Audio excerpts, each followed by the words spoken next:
বাবাকে অত্যাচার করতে করতে মারধর করতে করতে বাবাকে এক সময় বস্তার ভিতরে ভরছে। কিসের ভিতরে? বস্তার ভিতরে ভরেছে। বইরা মুড়ি বাঁধছে, বাঙ্গা ওই বাবার দেহ কি বস্তার ভিতরে বইরা মুঠি বাইদা গর্তের মধ্যে ফালায় দিবে, জঙ্গলে নিয়ে গেছে। এমন সময়, কারণ জেলখানার ভিতরে যাদেরকে মৃত্যুদণ্ড দেওয়া হয় তাদেরকেও কিন্তু ফাঁসি দেওয়ার আগে জিজ্ঞাসা করা হয়, তোমার শেষমেশ কোনো আশা আছে কিনা? কি কোন আপনারা, আশা আছে কিনা? ঠিক তেমনি ভাবে এই সন্তানটা যদিও কুলাঙ্গার, একটু বালা সৎ ব্যবহার সামান্য একটু দেখাইছে, বলে বাবা তোমাকে তো আমি মেরেই ফেলবো, কিন্তু তোমাকে আমি একটা গর্তের ভিতরে ফেলে দিব। তোমার কোনো আশা আছে কিনা? তোমার কোনো চাওয়া পাওয়ার আছে কিনা? তোমার কোনো কিছু খাওয়ার আশা আছে কিনা? কোনো কিছু যদি চাওয়া পাওয়ার থাকে, আমি তোমার পিতা হিসেবে যদিও কুলাঙ্গার পিতা, কুলাঙ্গার সন্তান, তাও আমি বলি বাবা তোমার কোনো আশা থাকলে বলো, আমি পুরা করার চেষ্টা করব। ওই সন্তানের বাবা বলে, সন্তান হয়ে বাবাকে বস্তার ভিতরে পড়ে গাথার মধ্যে যে সন্তান ফেলায় দেয়, এই পিতার আবার দুনিয়াতে কোনো আশা আকাঙ্ক্ষা থাকতে পারে নাকি? আপনারা কি বলেন? আর একটু জোরে বলেন। থাকতে পারে না। ওই সন্তানের বাবা বলে, ও বাবা আমার কোনো আকাঙ্ক্ষা নাই, আমার কোনো আশা নাই, আমার কোনো আরজি তোমার কাছে নাই, তবে একটা আরজি আছে, যে গাথার মধ্যে আমারে ফালাইবা ওই গর্তটা একটা নজরে দেখায়া দাও। ওই গর্তটা একটা নজর দেখায়া তারপর আমার ফালাও, আমার কোনো সুখ থাকবে না। ওই সন্তান বলল, না এই বস্তার মুখ খোলা যাবে না, তুমি উঠতে দূর দিতা, খুলে দিব। না না, খোলা যেত না। না বাবা আমি দূর দিব না। যেই সন্তান বাবাকে বস্তার ভিতরে পড়ে গর্তের ভিতরে ফেলে মারতে চাই, এই বাবা বাচ্চা গেলেও তো মইরা যায়, ঠিক কিনা? এই বাবা তো বাচ্চা গেলেও মইরা যাবে। এই জন্য বাবা বলে, না না না আমি দূর দিব না, আমি দূর দিব না, আমাকে বস্তার মুঠিটা খুলে একটু গর্তটা দেখার সুযোগ দাও। ওই সন্তান বস্তার মুখটা খুলে দিল, তাকায়া দেখে রে ভাই ওই গর্তটা, ওই গর্ত যেই গর্তের মধ্যে এই সন্তানের দাদারে তার বাপে ফালাইছিল। কন্যা আউযুবিল্লাহ। ওই সন্তান বলতেছে, বাবা গর্ত তো দেখাইলাম, এখন আপনার ভিতরে চলে যাও, বস্তার মুড়ি বান্ধা হলাই। তখন বলতেছে, না না না বাবারে, মনের মধ্যে বড় দুঃখ থাকবে, কষ্ট থাকবে, একটা আবদার আমার লাগ। বলে কি আবদার? বলে আমারে দয়া করে, আমারে তো মারবি কোনো সমস্যা নাই, আমার কোনো দুঃখ নাই, আমার কোনো ব্যথা নাই, তবে এই গাথাটা ছাড়া অন্য যে কোনো গর্তের ভিতরে আমার ফালা কোনো সুখ নাই। সন্তান ভাবলো কারণটা কি, জানার কৌতূহল জাগলো, কারণটা কি? কারণটা কি? যে কোনো গাথার মধ্যে ফালায় মারলেই তো হলো। এই গাথার অন্য গাথার মধ্যে কি এমন বরকত রয়েছে? কারণটা কি? কারণটা কি? তার ভিতরে প্রশ্ন ঢুকলো, তার ভিতরে এরকম প্রশ্ন জাগলো। তখন বলতেছে, ও বাবা কেন কেন এই গর্তের মধ্যে ফালাইলে সমস্যা কি? সমস্যা যতক্ষণ না বলবা ততক্ষণ আমি তোমারে অন্য গর্তের সামনে নিব না। বাবা ডাক দিয়া বলেন, ও বাবা আমিও তোর দাদারে এই গর্তের মধ্যে ফালাই অবস্থার ভিতরে পড়ে মারছিলাম, আজকে তুই আমাকে গর্তের ভিতরে ফালাইবার জন্য বস্তার ভিতরে বরছস। এই জন্য বলতেছি এই গাথার মধ্যে ফালাইলে বড় সুখ হবে, বড় কষ্ট পাবো, অন্য একটা গাথায় ফালা, আমার কোনো সুখ থাকবে না। ওই সন্তানটা সাথে সাথে বস্তার মুখ ছেড়ে দিয়ে দৌড়াইতে শুরু করলো।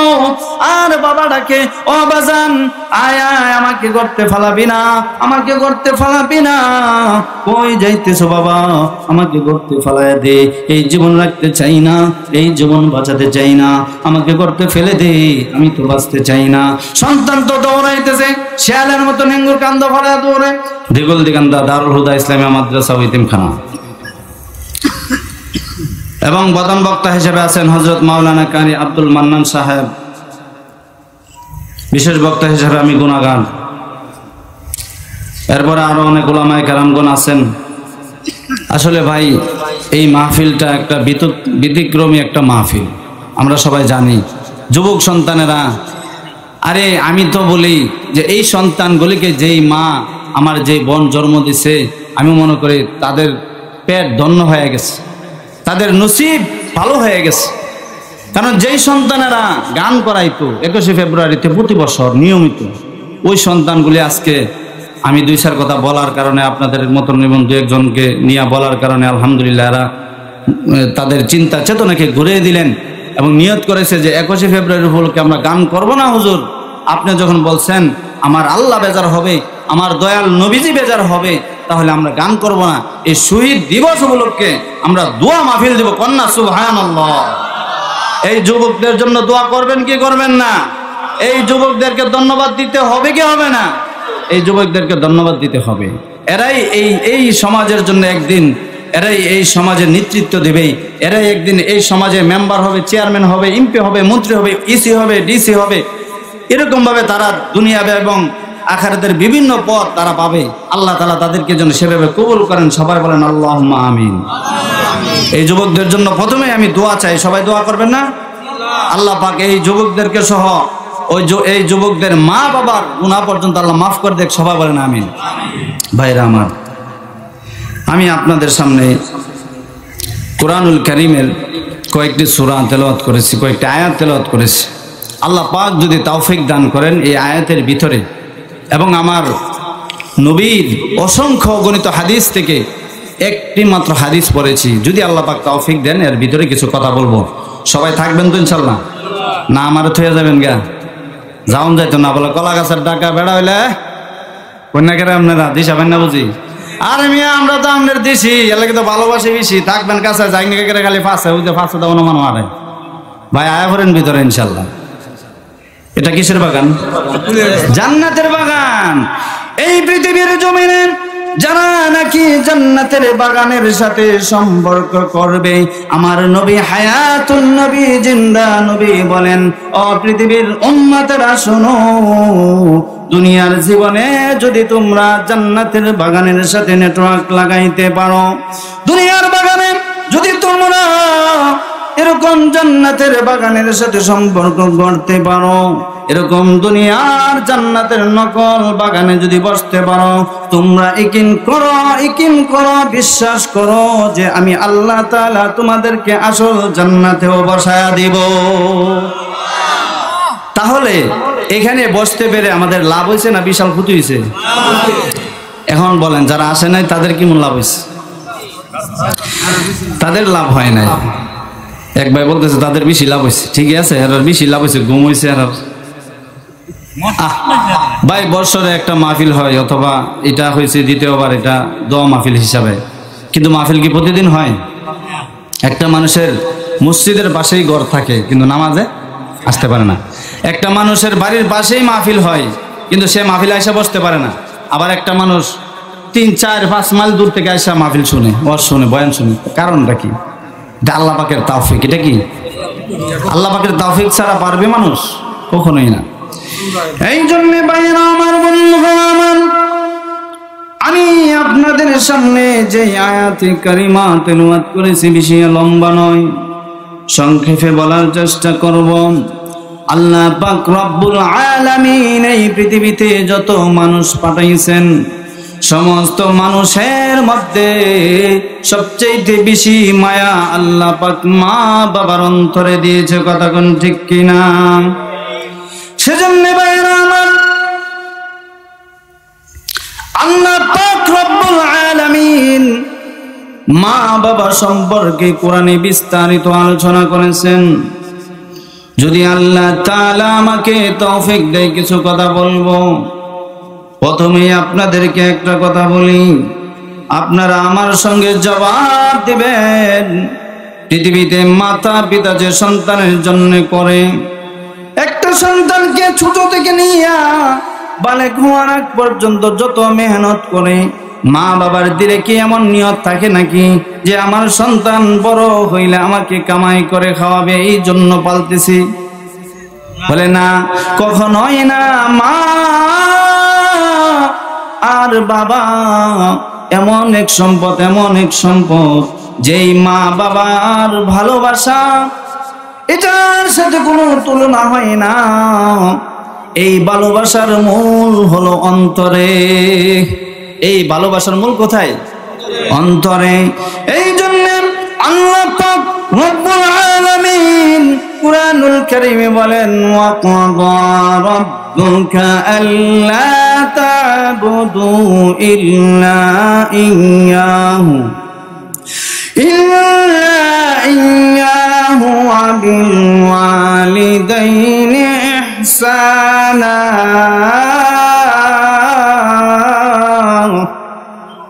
আল্লাহ তাআলা বলেন, পৃথিবীর মানুষেরা শোনো, আমি আল্লাহ তাআলার গোলামি করবা, আমি আল্লাহর হুকুম মানবা, আমি আল্লাহর হুকুম তামিল করবা। আমি আল্লাহর হুকুম মানার পরে, আমি আল্লাহ তাআলার ইবাদতের পরে যার হুকুম তোমরা মানবা, যার অনুসরণ, যাকে তোমরা মানবা, যাকে তোমরা সম্মান করবা, যাকে তোমরা তোমাদের হৃদয়ে স্থান দিবা, সে হলো তোমার মা আর বাবা। সে কে? সে তোমার মা আর বাবা। ওই মা বাবা তো এমন মা বাবা, মা বাবা তো এমন মা বাবা রে ভাই, মা বাবা নিজে ভালো কাপড় পরে না, সন্তানকে ভালো কাপড় পরানোর জন্য। মা বাবা ভালো খাবার খায় না, সন্তানকে ভালো খাওয়ানোর জন্য। মা বাবা যদি কষ্টেও থাকে, সন্তানের সামনে সেটা প্রকাশ করে না, বলে না, বলে সন্তানের মনে আঘাত লাগবে, সন্তান কষ্ট পাবে। হাই রে হাই, আমার সন্তান যদি জানে আমার পকেটে টাকা নাই, তাহলে আমার সন্তান কষ্ট পাবে, বলে আমার বাবাকে আমি কিভাবে বলবো আমাকে ঈদের কাপড় কিনা দাও। এই জন্য মা বাবা সবকিছু, সমস্ত অভাবকে সন্তানের সামনে গোপন রাখে, আর সন্তানকে বলে, বাবা আমরা তোমাকে খুশি করার জন্য তুমি যা চাইবা তাই দিব, কোনো সমস্যা নাই, তুমি বলো ঈদের মরশুমে তুমি কি চাও আমি দিব, সমস্যা নাই। বলে, বাবা আমার জন্য 10,000 টাকা দিয়ে একটা পোশাক কিনে দিতে হবে। ওই বাবা কিন্তু না করে না, বাবা কিন্তু আদর কইরা মাথায় হাত দিয়া বলে, বাবা ঠিক আছে, তোমার জন্য 10,000 টাকা দিয়ে এই পোশাকের ব্যবস্থা করব, ঠিক কিনা? কারণ মা বাবা এই কথা বলে না যে বাবা তুমি আমাকে দিতে পারবো না, তুমি কামাই করে নাও, এই কথা বলে। কিন্তু সন্তানেরা এমন কথা বলে, এমন ঘটনা আছে না নাই? শুধু আছে না বেশি আছে? তুরা আছে না ফুরা আছে? এর লাগে কবরও গেল খাইব মুরা। ঠিক মা বাবার কদর করে না ফুরা, এই কারণে কবরও গেল খাইতে হইব মুরা। এই জন্য বাইরে আমার আল্লাহ পাক রব্বুল আলামিন এই পৃথিবীর জমিনে এমন মানুষ আর বানাই নাই, এমন কোন আদম বানাই নাই, এমন কোন আদমি বানাই নাই যে আদমের ভিতরে সন্তান ছাড়া আর কারো মা বাবার মায়া সন্তানের প্রতি এর চাইতে বেশি, মা বাবার চাইতে বেশি এমন কোন মানুষ আল্লাহ দুনিয়াতে বানাই নাই। কারণ হলো মা বাবার ভালোবাসা, এটা তোমার অন্তরের সাথে কি কম। আরে ভাই সমাজের মধ্যে দেখা যায় বাবা, দেখা যায় ইমাম সাহেবকে 200 টাকা হাতে দিয়া বলে, হুজুর গো আমার ছেলেটা অচল, চোখে দেখে না, পা ল্যাংড়া, অথবা হাত একটা ভালো না, প্যারালাইসিস, অথবা যে কোনো সমস্যা, অথবা এরকম ভাবে প্রতিবন্ধী। বলে হুজুর আপনাকে আমি 200 টাকা হাদিয়া দিলাম গো হুজুর, আমার সন্তানটার জন্য দোয়া করবেন যাতে বাচ্চা থাকে, ঠিক কিনা? কিন্তু এমন কুলাঙ্গার সন্তান জমিনের মধ্যে অ্যাভেলেবেল পাওয়া যাবে, যেই সন্তানেরা বাবার জন্য হুজুরকে এরকম 100 টাকা দিয়া বলে, হুজুর 100 টাকা নেন, আপনাকে দিলাম, দোয়া করবেন আমার অসুস্থ বাবাটা যেন ঈমানের সাথে আল্লাহ নিয়ে যায়, ঠিক কিনা? ও মিয়া, তারা যদি জিজ্ঞাসা করেন, বলে কেন কেন এই দোয়া কেন যাইতেছ? বলে হুজুর আমার আব্বা তো অসুস্থ 1 বছর 2 বছর ধরে, এরকম যদি ঈমানের সাথে মৃত্যু হয়ে যায় তাহলে কষ্টটা কম হবে, লাঘব হবে। না না না, তুমি তো ওই কষ্ট দেখো নাই, তুমি তো চিন্তা করতেছো তোমার কষ্টের কথা। বলে বাবা যদি মারা যায় তাহলে আমি বাবার সম্পদের মালিক হয়ে যাব। স্বার্থ কি? স্বার্থ ঢুকছে। বলে আমার বাবার পিছনে আমার খাটতে হয়, আমার বিবিরও খাটতে হয়, মারা গেলে আর খাটা লাগবে না। এই জন্য হুজুরের কাছে যাইয়া 100-200 টাকা দিয়া দোয়া করো, আল্লাহ যেন আমার আব্বাকে ইমানের সাথে মৃত্যু করে দোয়া করেন, ঠিক কিনা? অথচ মা বাবা সন্তানের জন্য ইমাম সাহেবের হাতে হাদিয়া দিয়ে বলে, হুজুর দোয়া করবেন আমার ন্যাংরা ছেলেরা যেন বাচ্চা তাকে দোয়া করবেন, ঠিক কিনা? কিন্তু আজকে সন্তান বাবার জন্য কি দোয়া চাই? এই জমিনে কিভাবে রহমত আসবে, বরকত আসবে? আমাকে যেই মা 10 মাস 10 দিন গর্ভে ধরে জমিনে ছাড়লো, আজকে আমি এরকম আলোর ভিতরে অন্ধকারের ভিতরে হাঁটতেছি, চলতেছি, নিঃশ্বাস নিতেছি, কার উসিলায়? মা বাবার উসিলায়। এই মা বাবাকে যখন একটা বিয়া কইরা ফেলায়, সুন্দরী বউ পায়া মা বাবারে ভুলে যায়, এমন সুসন্তান নাকি?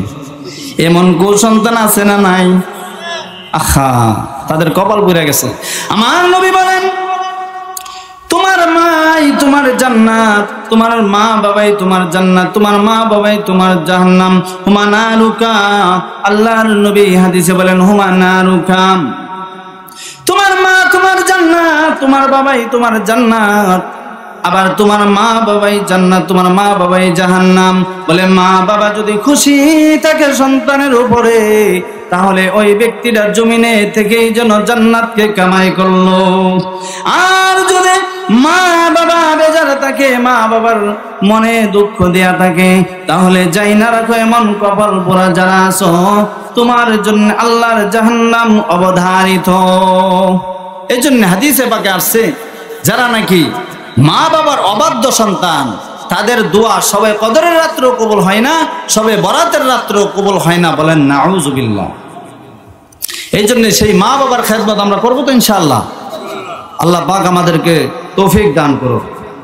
এই জন্য ভাইয়েরা আমার, আল্লাহ পাক রব্বুল আলামিন মা বাবার উপরে কিছু হক দিয়েছেন, আবার সন্তানের উপরও মা বাবার প্রতি কিছু হক দেয় কি দেয় নাই? মা বাবার যেমন সন্তানের উপরে হক আছে, সন্তানেরও কিন্তু মা বাবার উপরে আছে। এই জন্য আল্লাহ রব্বুল আলামিন আমার তেলাওয়াতকৃত আয়াতের ভিতরে মা বাবার সন্তানকে 6টা নির্দেশ করতেছেন, 6টা অর্ডার দিতেছেন যে ও সন্তানেরা, তোমরা তোমাদের মাতা পিতার সাথে কেমন ব্যবহার করবা। আল্লাহ কোরআনে বলতেছেন, ওয়াকাদা রাব্বুকা আল্লা তা'বুদু ইল্লা ইয়্যাহু ওয়া বিল ওয়ালিদাইনি ইহসানা ইম্মা ইয়াবলুগান্না ইনদাকাল কিবারা আহাদুহুমা আও কিলাহুমা ফালা তাকুল লাহুমা উফফিন ওয়ালা তানহারহুমা وقل لهما قولا كريما।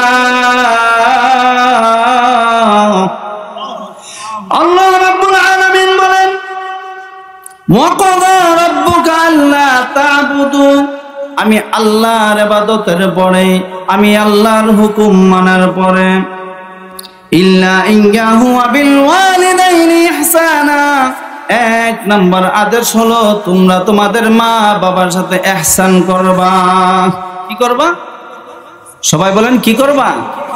ইহসান করবা। ইহসান শব্দটা হলো আরবি। ইহসান মানে সৎ ব্যবহার করবা। কি ব্যবহার? বলে সৎ ব্যবহার কিভাবে? তুমি কোথাও সফরে গেছো বা ভ্রমণে গেছো, সিলেটের জাফলংয়ে গেছেন, অথবা আপনি রাঙ্গামাটি গেছেন, অথবা দেশের যে কোনো জায়গায় কোনো সুন্দর স্পটে গেছেন, সফরে গেছেন, আপনি দেশ ভ্রমণে গেছেন, দেশে হোক বিদেশে হোক, যাওয়ার পরে আপনি আপনার সন্তান সন্ততি বিবি বাচ্চার জন্য বালা মন্দ যা কিছু আনেন, ঠিক তেমনি ভাবে বিদ্যা মাতা পিতার জন্য তাদের পছন্দ অনুযায়ী কিছু আনা, এটার নাম হইল সৎ ব্যবহার, মা বাবার প্রতি ইহসান। এইভাবে ইহসান করা যে আমি আমার বিবির জন্য জাফলং গেলাম, তো দামি একটা শাল আনলাম, তো আমার বাবার জন্য একটা লুঙ্গি আনি, কি করব?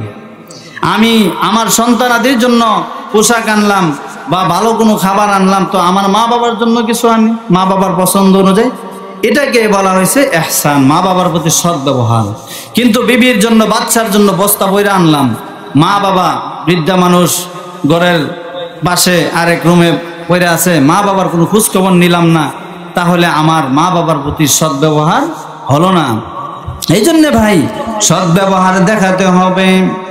ও ভাইরা, মা বাবাকে খুশি করার জন্য লক্ষ লক্ষ টাকার দরকার পড়ে না, হাজার হাজার টাকার দরকার পড়ে না। 20 টাকা দিয়া বাজার থেকে একটা বেদানা কিনেন, অথবা এরকম 20 টাকা দিয়া একটা মালটা কিনেন, কিনা সেইনা আপনার মার সামনে যায়া অর্ধেকটা করে 2 ভাগ করে অর্ধেকটা মায়ের হাতে দিয়া বলেন, মা গো আপনার জন্য আমি অর্ধেকটা মালটা দিলাম, আর অর্ধেকটা মালটা আমি তোমার সন্তান খাই। খোদার কসম করে বলতে পারি, ওই মা বাবার প্রতি এরকম সৎ ব্যবহার দেখানোর সাথে সাথে আল্লাহর কুদরতি অন্তরে জোশ উঠে যাবে। এমন সন্তান তো পাওয়া বড় মুশকিল, এমন সন্তান তো পাওয়া যায় না। আজকে তো মানুষ এমন হয়ে গেছে যে মা বাবার প্রতি অত্যাচার করে। আল্লাহ তাআলা বলেন, উফি ওয়ালা তানহারহুমা, সদ্ব্যবহার তো করবাই, কিন্তু উফ মানে মা বাবার সামনে কোনো কাজ করার পরে, কষ্ট হওয়ার পরে যে উফ শব্দ আসে না আমাদের, এই উফ শব্দটাও মা বাবার সামনে করবা না। তাহলে মা বাবা মনে করবে কাজ করার দ্বারা তোমার কষ্ট হয়েছে, তো তোমার মা অথবা বাবা মনে কষ্ট পাইবে, আরে আমার সন্তানের দিয়ে কাজটা করে না, আমার সন্তান তো অনেক কাহিল হয়ে গেছে, কষ্ট পাইতেছে। এইটাও যাতে না বলে আল্লাহ বলতেছেন, উফি ওয়ালা তানহারহুমা, মা বাবার সামনে তোমরা উফ শব্দ করো না। কিন্তু বর্তমান সমাজের এমন অবস্থা হয়ে গেছে, মা বাবাকে উফ শব্দ বলবে দূরের কথা, উফ শব্দ বলবে না দূরের কথা, মা বাবাকে গার ধরে পর্যন্ত ঘর থেকে বের করে দেয়, এমন সন্তান আছে না? মা বাবাকে মারধর পর্যন্ত করতে থাকে। ও ভাই, জানিয়ে রাখো তোমার কপাল পড়ে গেছে, তোমার নসিব খারাপ হয়ে গেছে, তোমার দুনিয়াও বরবাদ আর আখিরাতও বরবাদ। তুমি যাই না রাখো, তুমি সই না রাখো, খোদার কসম করে বললে কাফারা দিতে হবে না, তোমার দুনিয়া আখিরাত সব বরবাদ হয়ে গেছে। সবাই বলেন নাউজুবিল্লাহ। যাদের মধ্যে এরকম চরিত্র আছে তাদেরকে আমি বলবো, দয়া করে এখন থেকে তওবা করেন, নামাজ রোজা, এমনকি মক্কা মদিনা ইমাম সাহেব যদি হয়ে যান, খতিব সাহেব যদি হয়ে যান, আপনার নামাজ রোজা কোনো কাজে আসবে না। মা বাবাকে খুশি করেন, এত আমল করা লাগবে না, ঠিক কিনা? মা বাবার সাথে সম্পর্ক করেন মিয়া, কি আর ফসা কান্দা নারীর সাথে সম্পর্ক করেন, ফসা কান্দা দুনিয়ার সাথে মহব্বত করেন, যেই দুনিয়া লাথি মেরে আমাকে কবরে ফেলাইয়া দিবে, ঠিক কিনা? এই জন্য মা বাবার সাথে ভালো ব্যবহার করেন। মা বাবার সম্পর্কে আল্লাহর নবী তো বলেছেন, হুমা নারুকা, মা বাবা তোমার জান্নাত, মা বাবা তোমার জাহান্নাম। এই জন্য মা বাবাকে খুশি রাখা আমাদের জন্য জরুরি কিনা? জরুরি। এক ঘটনা আছে, এক সন্তান বলতেছে, বাবাকে অত্যাচার করতে করতে, মারধর করতে করতে বাবাকে এক সময় বস্তার ভিতরে বসছে, কিসের ভিতরে? বস্তার ভিতরে বলেছে, বইরা মুড়ি বাঁধছে, বাঙ্গা ওই বাবার দেহ কি বস্তার ভিতরে বইরা মুঠি বাইদা গর্তের মধ্যে ফালায় দিবে, জঙ্গলে নিয়ে গেছে। এমন সময়, কারণ জেলখানার ভিতরে যাদেরকে মৃত্যুদণ্ড দেওয়া হয় তাদেরকেও কিন্তু ফাঁসি দেওয়ার আগে জিজ্ঞাসা করা হয়, তোমার শেষমেশ কোনো আশা আছে কিনা? কি কোন আপনারা আশা আছে কিনা? ঠিক তেমনি ভাবে এই সন্তানটা যদিও কুলাঙ্গার, একটু বালা সৎ ব্যবহার সামান্য একটু দেখাইছে, বলে বাবা তোমাকে তো আমি মেরেই ফেলবো, কিন্তু তোমাকে আমি একটা গর্তের ভিতরে ফেলে দিব, তোমার কোনো আশা আছে কিনা? তোমার কোনো চাওয়া পাওয়ার আছে কিনা? তোমার কোনো কিছু খাওয়ার আশা আছে কিনা? কোনো কিছু যদি চাওয়া পাওয়ার থাকে, আমি তোমার পিতা হিসেবে, যদিও কুলাঙ্গার পিতা, কুলাঙ্গার সন্তান, তাও আমি বলি বাবা তোমার কোনো আশা থাকলে বলো, আমি পুরা করার চেষ্টা করব। ওই সন্তানের বাবা বলে, সন্তান হয়ে বাবাকে বস্তার ভিতরে পড়ে গাথার মধ্যে যে সন্তান ফেলায় দেয়, এই পিতার আবার দুনিয়াতে কোনো আশা আকাঙ্ক্ষা থাকতে পারে নাকি? আপনারা কি বলেন? আর একটু জোরে বলেন। থাকতে পারে না। ওই সন্তানের বাবা বলে, ও বাবা আমার কোনো আকাঙ্ক্ষা নাই, আমার কোনো আশা নাই, আমার কোনো আরজি তোমার কাছে নাই, তবে একটা আরজি আছে, যেই গাথার মধ্যে আমারে ফালাইবা ওই গর্তটা একটা নজরে দেখায়া দাও। ওই গর্তটা একটা নজর দেখায়া তারপর আমার ফালাও, আমার কোনো সুখ থাকবে না। ওই সন্তান বলল, না, এই বস্তার মুখ খোলা যাবে না, তুমি উঠছে দূর দিতা, খুলে দিব না? না, খোলা যেত না। না বাবা, আমি দূর দিব না। যেই সন্তান বাবাকে বস্তার ভিতরে পড়ে গর্তের ভিতরে ফেলে মারতে চাই, এই বাবা বাচ্চা গেলেও তো মইরা যায়, ঠিক কিনা? এই বাবা তো বাচ্চা গেলেও মইরা যাবে, এই জন্য বাবা বলে, না না না, আমি দূর দিব না, আমি দূর দিব না, আমাকে বস্তার মুঠিটা খুলে একটু গর্তটা দেখার সুযোগ দাও। ওই সন্তান বস্তার মুখটা খুলে দিল, তাকায়া দেখে রে ভাই, ওই গর্তটা হলো ওই গর্ত যেই গর্তের মধ্যে এই সন্তানের দাদারে তার বাপে ফালাইছিল। কন্যা আউযুবিল্লাহ। ওই সন্তান বলতেছে, বাবা গর্ত তো দেখাইলাম, এখন আপনার ভিতরে চলে যাও, বস্তার মুড়ি বান্ধা হলাই। তখন বলতেছে, না না না বাবারে, মনের মধ্যে বড় দুঃখ থাকবে, কষ্ট থাকবে, একটা আবদার আমার লাগ। বলে, কি আবদার?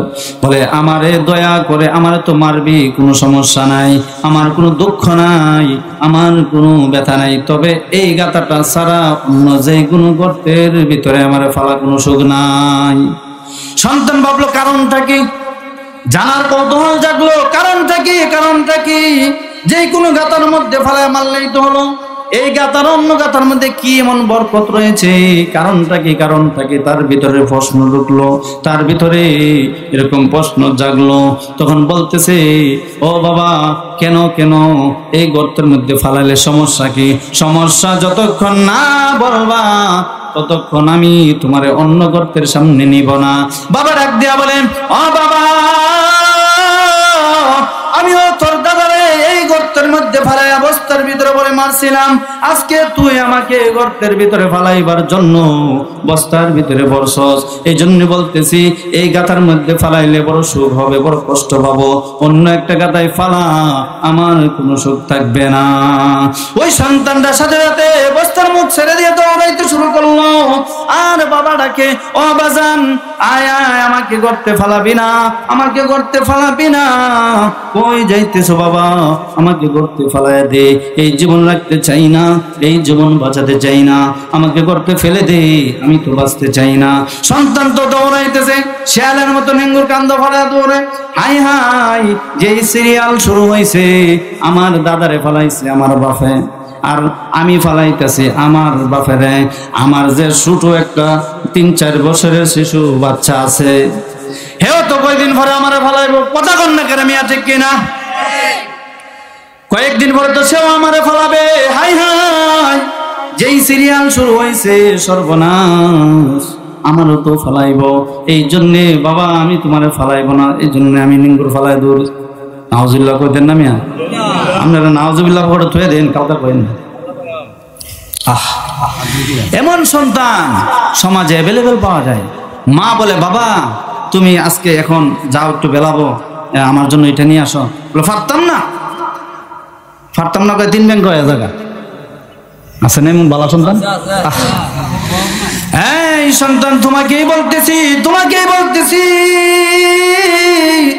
মনোযোগ দিয়ে শোনো, তোমার কপাল খারাপ হয়ে যাবে।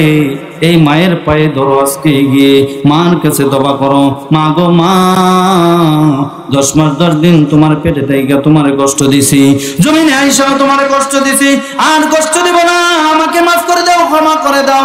এই কথা বলে যদি মায়ের কদমে ধরতে পারেন, যত বড় অপরাধী হয়ে থাকেন না কেন, মার সাথে যত বেয়াদবি করে থাকেন না কেন, যদি প্রকৃতপক্ষে আপনার মাই হয়ে থাকে, অবশ্যই আপনাকে মাফ করে দিবে, কে দিবে না? এমন মা দুনিয়াতে নাই যে মাফ চাইলে মাফ করবে না। হযরত আলকামা রাদিয়াল্লাহু তাআলা আনহু, হযরত আলকামা রাদিয়াল্লাহু তাআলা আনহু নবীর একজন সাহাবী, ওনার মৃত্যু যখন ঘরে আসলেন, মৃত্যুর শয্যায়, হাই হাই কি কঠিন করুণ অবস্থা। মুমূর্ষু অবস্থায় আত্মা বের হয় না, কালিমা নসিব হয় না। অন্যান্য সাহাবায়ে কেরাম কালিমার জন্য বলতেছে, ও ভাই কালিমার তালকিনের উদ্দেশ্যে কালিমা তার পাশে পড়তেছে, কিন্তু তার জবান দিয়ে কালিমা বের হয় না, কালিমা বের হয় না, বারবার বলতেছে কালিমা বের হয় না, বের হয় না। সাহাবায়ে কেরাম যারা সামনে ছিল তারা ভয় পেয়ে গেছে, হাই হাই সারা জীবন নবীর সাথে থাকলো, নবীর সঙ্গে থাকলো, নবীর সাহাবী ছিল, নবীর সাথী ছিল, কিন্তু শেষ মুহূর্তে যদি ঈমান হারা হয়ে মারা যায়, কালিমা না পড়তে পারে, চিরতরে জাহান্নামী হয়ে যাবে। এই কথা ভেবে ওই সাহাবীরা যারা পাশে ছিল পেরেশানির ভিতরে পড়ে গেলেন। একজন সাহাবী দৌড়ে গেলেন নবীজির কাছে, ইয়া রাসূলুল্লাহ, ইয়া হাবিবাল্লাহ, নবী গো, আপনার আলকামা তো মৃত্যু সজ্জায়, আপনার আলকামার তো কালিমা পড়তে পারতেছে না, কেন জানি কালিমা পড়তে পারতেছে না গো নবী, আপনি যদি একটু দোয়া করতেন, হুজুর আপনি যদি একটু দোয়া করতেন, আলকামার জবান দিয়ে তো কালিমা আসতেছে না, আলকামার জবান দিয়ে কালিমা বের হতেছে না। আল্লাহ রাসূল দোয়া করলেন, ও আল্লাহ তাকে কালিমা পড়ার সুযোগ করে দাও, ঈমানটা নিয়ে যাওয়ার তৌফিক দাও, কিন্তু কোনো কাজ হইতাছে না। কারণ হইল রে ভাই আসল জায়গার মধ্যে ভেজাল। এমনি আল্লাহর নবী বলতেছে, ও সাহাবী যাও যাও যাও, তার মাথা আছে নাকি, তার বাবা আছে নাকি? বলে তার বাবা নাই, তার বৃদ্ধা মা আছে। বলে এখানেই সমস্যা, তাড়াতাড়ি যাও, তাড়াতাড়ি যাও, তার মার কাছে যায় জিজ্ঞাসা করো আলকামা সম্পর্কে তার কি ধারণা। তার মাকে জিজ্ঞাসা করো আলকামা সম্পর্কে তার কি ধারণা, তার মা তার উপরে খুশি আছে কিনা যায় জিজ্ঞাসা করো। আলকামার মাকে যাইয়া বলল, আমার নবী আমাকে পাঠাইছে আপনার কাছ থেকে জানার জন্য আলকামা সম্পর্কে আপনার কি ধারণা, আলকামার উপরে আপনি খুশি না বেজার? বলে না না না, আলকামা আমার সন্তান না, আলকামা ভালো সন্তান না, আলকামাকে আমি সন্তান বলে বিশ্বাস করি না, আলকামাকে আমি সন্তান বলে স্বীকৃতি দেই না, সুতরাং এই আলকামা সম্পর্কে আমাকে কিছু বলো না। আল্লাহর নবী বুঝতে আর বাকি রইল না, আল্লাহর নবী বলতেছে, হাই হাই আসল জায়গায় সমস্যা, আসল জায়গায় পেঁচ খাইছে। আহারে আলকামার তো কালিমা নসিব হবে না রে। ও যা যা, ও সাহাবীরা যা, লাকড়ি জমা, কাঠ জমা, লাকড়ি জমাইলো, কাঠ জমাইলো, আলকামাকে আনা হলো, আলকামাকে আনা হলো, আলকামার মাকেও সামনে আনা হলো। এবার বলতেছে, ও আলকামার মা, ও আলকামার মা, তুমি আলকামাকে মাফ করে দাও। বলে না না না, এই সন্তানকে মাফ করা যায় না, আমাকে অনেক কষ্ট দিয়েছে, আমার অন্তরে অনেক ব্যথা দিয়েছে গো নবী, না না না মাফ করবো না গো নবী, তাহলে মাফ করতে পারি না। আল্লাহ নবী বলছে, ঠিক আছে তাহলে মাফ করো না। ও সাহাবীরা যাও যাও, কাঠ জমাও, লাকড়ি জমাও, আগুন ধরাইয়া দাও, আমি নবী হইয়া আলকামাকে এই আগুনে ফালাইয়া দেব। কে বলছে? নবীজি বলতেছে যে আমি নবী হইয়াও আলকামাকে আগুনে ফালাইয়া দেব, আগুনের মধ্যে ফালাইয়া দেব, আগুনের মধ্যে ফালাইয়া দেব। ভাইরা আমার লক্ষ্য করবেন, বর্তমানের মা বোনেরাও খেয়াল করবেন, আলকামাকে সামনে আনা হলো, আলকামার মাকেও আনা হলো রে ভাই। এবার নবীজি বলতেছে, আগুন ধরাইয়া দাও, আলকামাকে ফেলে দিবে, আলকামাকে ফেলে দিবে আগুনে। আলকামার মা, কারণ মা তো, মার দিলের মধ্যে তো অনেক ব্যথা, যদিও কষ্ট পায়া সন্তানকে মাফ করে না, তারপরও ভিতরে মায়া আছে না নাই? কম না বেশি? থোড়া না ফুরা? আপনারা দন হয়েছেন না পুরা? জোরে কন্যা কেটে ভাইরা আমার, আল্লাহ নবী বলতেছে, আলকামাকে আগুনে ফেলাইয়া দাও, আগুনে ফেলাইয়া দাও। আলকামার মা দৌড়াইয়া নবীজিকে বলতেছে, ইয়া রাসূলুল্লাহ, ইয়া হাবিবাল্লাহ, না না না, আমার সন্তানকে জাহান্নামের আগুনে জ্বলবে, আমার সন্তান জাহান্নামের আগুনে জ্বলবে, দুনিয়ার আগুনে জ্বলবে, এটাও আমি সহ্য করতে পারবো না। নবী গো, আমার সন্তানের আগুনে দিয়েন না, আমি আমার সন্তানকে মাফ করে দিলাম। বলেন না সুবহানাল্লাহ। আমি আমার সন্তানকে মাফ করে দিলাম। মাফ করে দেওয়ার সাথে সাথে আল্লাহর কুদরত, সাথে সাথে ওই আলকামার জবান দিয়ে বের হয়ে আসলো, লা ইলাহা ইল্লাল্লাহু মুহাম্মাদুর রাসূলুল্লাহ। বলেন সাল্লাল্লাহু আলাইহি ওয়াসাল্লাম। খুলে দিবে, দুনিয়া আখিরাতে সফলতার জিন্দেগি আল্লাহ আপনাকে দিয়া দিবে। ও ভাই, আপনারা তো ঘটনা জানেন, ওয়াইস করনি নাম শুনছেননি? নামটা খুব পরিচিত নাম, ওই কি কন? এজন্য এই সম্পর্কে একটি ঘটনা আপনাদের সামনে আমি বলি। ওয়াইস করনি মার খেদমত করার কারণে কত দামি হলেন, কত দামি হলেন। আহারে, নবীর যুগে দুনিয়াতে থাকার পরেও সাহাবী হওয়ার মর্যাদা লাভ করতে পারে নাই, অথচ একজন সাহাবীর মর্যাদা কত। নবীজি বলেন, আমার নবী বলেন, একজন সাহাবীর মর্যাদা এত বেশি, বরফের আব্দুল কাদের জিলানী রাহমাতুল্লাহ আলাইহির মতো লক্ষ ওলি এক পাল্লায় রাখলে, সাধারণ একজন আদনা সাহাবীকে অপর পাল্লায় রাখলে ওই সাহাবীর পাল্লাটাই ভারী হবে। এরকম সাহাবী হওয়ার মর্যাদা থেকে বঞ্চিত হয়েছে একমাত্র মার খেদমত করার জন্য। ওয়াইস করনি, ঠিক কিনা? ওয়াইস করনি মার খেদমত করে লসে পড়ে নাই, মার খেদমত করে ওলি কুলে শিরোমণি হয়ে গেছে।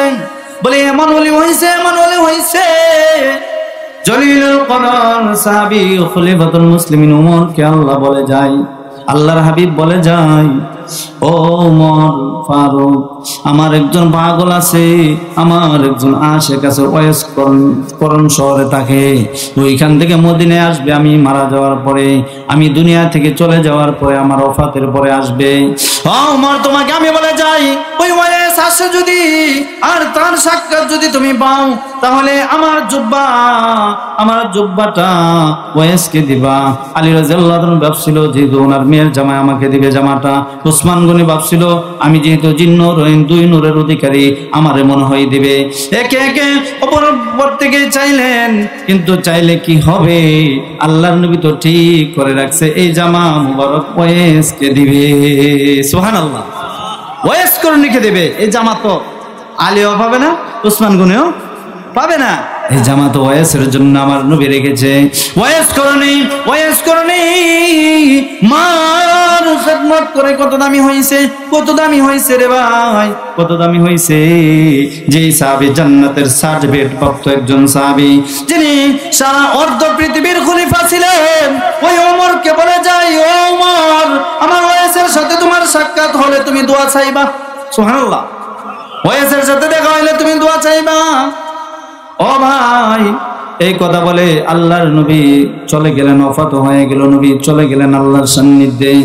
প্রতি বছর ওমর রাদিয়াল্লাহু তাআলা আনহু প্রতি বছর মদিনার বাজারে বিশ্রায় ওয়াইস নিয়ে আসে, কারণ নবীজি তো বলেছে ওয়াইস এমন একজন ব্যক্তি, ও উমর, তাকে দিয়ে তুমি দোয়া করাইবা, তার দোয়া আল্লাহ কবুল করবে। বলেন না সুবহানাল্লাহ। তাকে দিয়ে দোয়া করাইবা, তাহলে দোয়া কবুল হবে। সে প্রতি বছর বিশ্রায় ওয়াইস নিয়ে আসে, পাই না। হঠাৎ করে একদিন শুনি ওয়াইস নামে একজন লোক করম দেশ থেকে এসেছেন। এই কথা শুনে উনি বেহুশের মতো দৌড়ায় গেলেন। নবীজি কিছু বর্ণনা দিয়ে গেছেন, ওয়াইসের চুলগুলি এমন হবে, মাথাটা এমন হবে, চেহারাটা এমন হবে, বডিটা এরকম হবে। এই সমস্ত নিদর্শনগুলি মিলায় দেখে ওই যে ওয়াইস, যে ওয়াইসের কথা আমার নবী ভবিষ্যৎবাণী করেছে, সেই ওয়াইস করণী এই কথা শুনে অনেক খুশি হয়ে গেলেন, ওনাকে পাইয়া অনেক খুশি হয়ে গেলেন। ওমর রাদিয়াল্লাহু তাআলা আনহু বলতেছে, আপনাকে আমি খুঁজতেছি, আল্লাহর নবী বলেছে আপনাকে দিয়ে দোয়া করাইতে, আপনি দোয়া করলে নাকি আল্লাহ কবুল করবে। এই কথা বলার সাথে সাথে ওয়াইস করণীর চোখ দিয়া পানি পড়া শুরু হয়ে গেছে, ঝর্ণার মতো কান্না শুরু করলো। আল্লাহু আকবার। এরকম ঝর্ণার মতো পানি ছুটে গেল, চোখ দিয়া অবিরাম পানি পড়তেছে, আর আল্লাহর বান্দা কাঁদতেছে। ও ভাই ওমর, আল্লাহর নবী আমার ব্যাপারে এই কথা বলে গেছে নাকি? বলে হ্যাঁ। হাই, আমার নবীকে আমি দেখতে পারলাম না, দুঃখের কথা মনে হয়ে গেছে। নবীর কথা মনে করে কান্না শুরু করলেন। আমার নবী আমার জন্য এত কিছু করে গেছে, আমার নবীকে আমি একটা নজর দেখতে পারলাম না। কারণ হলো নবীর কাছে চিঠি লেখছিল, চিঠি ইয়া রাসূলুল্লাহ, ইয়া হাবিবাল্লাহ, নবী গো, আমি তো আপনার সামনে আসতে চাই, আপনাকে দেখতে চাই, আমি সাহাবী হতে চাই গো নবী, কিন্তু আমার মা যে বড় বৃদ্ধা মানুষ, আমার মা যে অসুস্থ, আমার মার খেদমত করা লাগে আমাকে, এই মার খেদমত করার জন্য আর কেউ তো নাই গো নবী, এখন আমি কি করতে পারি, এখন আমি কি করব?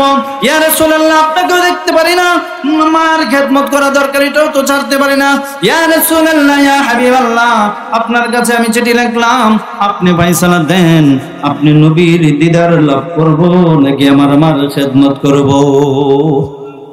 নবীর কাছে ফয়সালা চাইলেন, নবীজি পাল্টা চিঠি দিলেন, ও ওয়াইস করনি, তুমি আমার সাক্ষাতে আসার দরকার নাই, তুমি তোমার মার খেদমত করো, কারণ মা এমন একজন মা যিনি নাকি দিল থেকে মহব্বত করে সন্তানের জন্য সারা জীবন কষ্ট করে, সন্তান যখন রাতের বেলায় প্রস্রাব করে বিছানা ভিজায়া দেয়, মা পুইসা, মা ওই ভিজা জায়গায় শুয়ে যায়, সন্তানকে শুকনা জায়গায় দেয়, ঠিক কিনা? আবার যখন বাম দিকেও প্রস্রাব করে দেয়, আবার পুইসা মুইসা, আবার অলকলাত বিছায়া নরম বিছানা দিয়া, আবার মা আগের জায়গায় চলে যায়, ওই জায়গাটা একটু শুকাইছে, ওই জায়গায় আবার সন্তানকে শোয়া দেয়। আবার যখন প্রস্রাব করে, তো ওই সন্তানকে মা কোথায় রাখবে, কোথায় রাখবে? ওই সন্তানকে বুকের সাথে জড়াইয়া মা সারাটা রাত কাটায় দেয়, ঠিক কিনা? এমন কষ্ট করে, আরে একটা মা সন্তানের জন্য কোনো সময় বাবরসি হইতেছে, কোনো সময় মেতর হইতেছে, কোনো সময় চাকরানি হইতেছে, কোনো সময় মা নার্স হইতেছে এই সন্তানের জন্য। এই সন্তানটা বড় হইয়া যখন মাকে বলে, তুই কি কথা বলে না, ঝ্যাং মাইরা কয়, তোমার কপাল পুড়ে গেছে, তোমার কপালে কিছু নাই, সব পুরা আগুনরা হয়ে গেছে। মাকে তো উফি ওয়ালা তানহারহুমা, উফ শব্দটাও বলা যাবে না, আল্লাহ নিষেধ করেছে। মা বাবার খেদমত করা তো ওয়াজিব করে দিয়েছে। ও ভাই, মার খেদমতকে জিহাদের চাইতে বড় আমল আল্লাহ তাআলা বলেছে। মার খেদমত এত দামি, এত দামি বলা হয়েছে, জিহাদ করার চাইতেও মা বাবার খেদমত করা বেশি ফায়দা। কারণ মা যদি বেজার থাকে, মা যদি খুশি না হয়, তাহলে জিহাদ করেও আপনি জান্নাতে যেতে পারবেন না। এই জন্য মা বাবাকে খুশি করতে হবে। মা বাবাকে খুশি রাখতে রাজি আছি তো ইনশাল্লাহ? ভাই অল্প সময়, আর মাত্র হয়তো বা 8-10 মিনিট বসবেন ইনশাল্লাহ, প্রধান বক্তা আসা পড়বে। এই জন্য ভাই, মা এমন এক শব্দের নাম, মা, মাওলানা, মুফতি, মাদ্রাসা, এই সমস্ত শব্দগুলি মদিয়া, মদিনা, আল্লাহু আকবার, এই যে নামগুলি সবগুলি কি দিয়া? মদিয়া। মাও কিন্তু মদিয়া। আরে ভাই, কেমন জানি, কেমন জানি এই নামটার মধ্যে একটা মধু মাখা, ঠিক কিনা? নামটার মধ্যে কেমন জানি একটা ভালোবাসার ছাপ, কেমন জানি একটা ভালোবাসা বিরাজ করে। আরে ভাই, এইটা একটা ছোট একটা শব্দের নাম, কিন্তু এই নামের ভিতরে অনেক বেশি মজা, মজা কিনা? এই জন্য ভাইরা আমার, ওয়াইজ করনি যে কথা বলতেছিলাম, ওয়াইজ করনি মার খেদমত করে এত বড় ওলি হয়েছে, এত বড় ওলি হয়েছে যে সাহাবায়ে কেরামকে পর্যন্ত নবী পাঠায় ওয়াইসের কাছে দোয়া চাও, তার দোয়া আল্লাহ আবার বলেন কবুল করবে। ও ভাই, মার খেদমত যদি করেন, মায়ের দোয়া পাইলে আল্লাহর ওলিতে রূপান্তরিত হয়ে যাবেন। একটা দুইটা ঘটনা নয়, অসংখ্য গণিত ঘটনা, অসংখ্য গণিত ঘটনা। বাইজিদ বুস্তামি রাহমাতুল্লাহ আলাইহির নাম আপনারা শুনছেন। কত বড় ওলি ছিল, বলে এত বড় ওলি, উনি কোনো নামাজ রোজা পয়রা হয় নাই, এত বড় ওলি হয়েছে একমাত্র মাতা পিতার মার খেদমত করে, মার খেদমত করে ওলি হয়েছে। বলে শুধু জেনতেন ওলি না, ওলি কুলের শিরোমণি হয়ে গেছে। ওলি কুলের শিরোমণি আল্লাহ থেকে বানিয়ে দিয়েছেন শুধু মার খেদমত করার জন্য। মা এমন এক মধুর নাম, মা এমন এক বরকতের নাম। আরে ভাই, একটা হাসির কথা বলেই ফেলি। এক হুজুর বলতেছে, বলে আল্লাহ তো বলেছে মার পায়ের নিচে সন্তানের জান্নাত, ঠিক কিনা? নাকি বর বলে স্বামীর পায়ের নিচে স্ত্রীর জান্নাত, এই কথাটা হাদিসে নাই, এটা আমাদের বানানো কথা। কিন্তু বাস্তবে মায়ের পায়ের নিচে সন্তানের বেহেশত, কথা ঠিক কিনা? বলে আমার এক উস্তাদ বলতো যে যদি মার পায়ের তলে আল্লাহ জান্নাত না রাখিয়া বাপের পায়ের তলে দিত তো সুবিধা অসুবিধায় বাপে জান্নাত বেচা খায়া লাইলে কি জান্নাত বেচা বাপে খায়া লাইলে আসলে পারতো না, কথার কথা, বুঝছেন না? তো এই জন্য মার পায়ের তলে আল্লাহ জান্নাত দিছে কেন, বোঝার বিষয়, চিন্তার বিষয়। মা এত কষ্ট সন্তানের জন্য করে রে ভাই, বাবা কিন্তু এত কষ্ট করে না, করে নাকি? সন্তানের ঠান্ডা লেগেছে, মা পেরেশান। সন্তান প্রস্রাব করেছে, মা পেরেশান। সন্তান পায়খানা করেছে, মা পেরেশান। সন্তান চিৎকার দিয়েছে, মা পেরেশান। সন্তানের খিদা লেগেছে, সুজি বানাতে হবে, দুধ বানাইতে হবে, মা পেরেশান। বাবা কিন্তু এগুলার দ্বারে কাছেও আসে না। এই জন্য হাদিসের মধ্যে মার কথাটা 3 বার এসেছে, বাবার কথা 1 বার এসেছে। এই জন্য মা বোনেরা, আপনাদের পেটটা যদি পবিত্র হয়ে যায় তাহলে আপনাদের পেট থেকে এই বরফের আব্দুল কাদের জিলানী বের হবে, ঠিক কিনা? আপনাদের পেট থেকেই বের হবে বাইজিদ বুস্তামি, আপনাদের পেট থেকেই বের হবে বরফের আব্দুল কাদের জিলানী রহমতুল্লাহ আলাইহির মতো বড় বড় ওলি। কিন্তু যদি বৈশা বৈশা স্টার জলসা দেখেন, জি সিনেমা দেখেন, ফেসবুক ইউটিউব গরম করেন, তাহলে এই সন্তান তো আল্লাহর ওলি হবে না, এটা তো ডিপজল মার্কাই হবে। কথা বলেন ঠিক কিনা? এই জন্য ভাই, মা বাবা আগে ঠিক হতে হবে। আমি ঠিক হইতাম না, সন্তান ঠিক করে এলাম, ওইটা জীবনও সম্ভব না। কি কন? মা বাবারও কিছু দোষ আছে, করে সাইরা দিল হইতো না, আমরারও কিছু দোষ আছে। সন্তান যখন ভূমিষ্ঠ হয়, মা বাবার কিছু হক আছে। বলে সন্তান যখন মায়ের পেট থেকে বের হয়, দুয়ে মুছে ওই সন্তানকে ডান কানে আজান দেন, বাম কানে একামত দেন। মেয়ে হোক, ছেলে হোক। আমাদের সমাজে ভুল কিছু কথা চালু হয়ে গেছে, মেয়ে হইলে আজান দেয় না, ছেলে হইলে বাইরে খারায় আজান দেয়। আর মানুষে মনে করে নামাজের রক্ত হয়ে গেছে না, বাইরে খারায় আজান দেয়। কি বুঝ পাইলো আজকে মানুষ, সঠিক মাসআলা বুঝে না। সন্তান মেয়ে হোক ছেলে হোক, ডান কানে আজান বাম কানে একামত দিতে হবে। সেটা পুরুষ হোক বা নারী হোক, যেই হোক দিতে হবে। এটার জন্য পুরুষ হওয়া শর্ত না। এমনকি যেই মা সন্তান প্রসব করেছে, ওই মাও যদি সুস্থ হয় তো ওই মাও নিজে ওই সন্তানের কানে আজান দিবে, কোনো সমস্যা নাই। তো এই আজান আমরা দেইনি। ছেলে হইলে বাইরে খারে, আর মেয়ে হইলে তো আজান ইন্ডিয়া গেছে, আজান নাই হই। আমার জব্বর ভাই কইছে আজান নাই হই, তাই জন্য আজান থাকতে হইব। নাই করলে হইতো না। কি করুন ভাই, নাই করতে করতে তো শেষ হইস। মানে কিছু আছে করেন, খালি সবরাত নাই, সবকদর নাই। আহা, ইতানের কফালো গুনে ধরছে, কে ধরছে? গুনে ধরছে। আহা, খালি নাই, খালি আপ টু ডেট করে, কাটটা ছোট করে, খালি আপ টু ডেট ছোট। এগুলি বাদ দেন, সোজা হয়ে যান। আল্লাহর নবীর ইসলাম যেভাবে আছে সেভাবে মানেন, মন করা মানেন না। ধরা খাইবেন, সেদিন ধরা খাইলে আর মুক্তি নাই। কথা কন না কেরে? এই জন্য ভাইয়েরা আমার, সন্তান যখন শিশু বাচ্চা হয় তখন দুয়া মুইসা তার ডান কানে আজান বাম কানে একামত দিবে।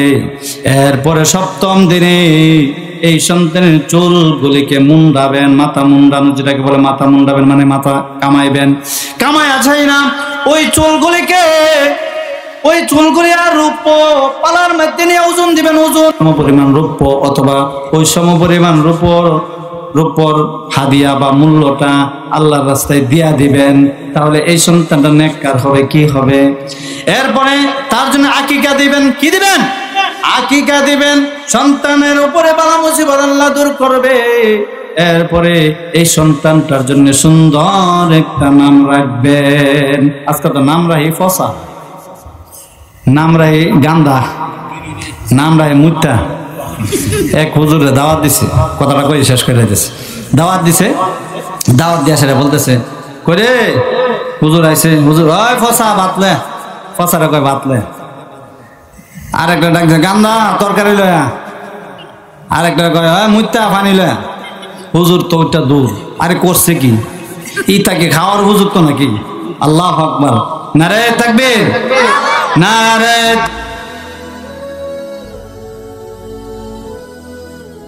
আলাউদ্দিন আইএমসি মিডিয়া, কুরআন হাদিসের কথা বলে। Alauddin IMC media.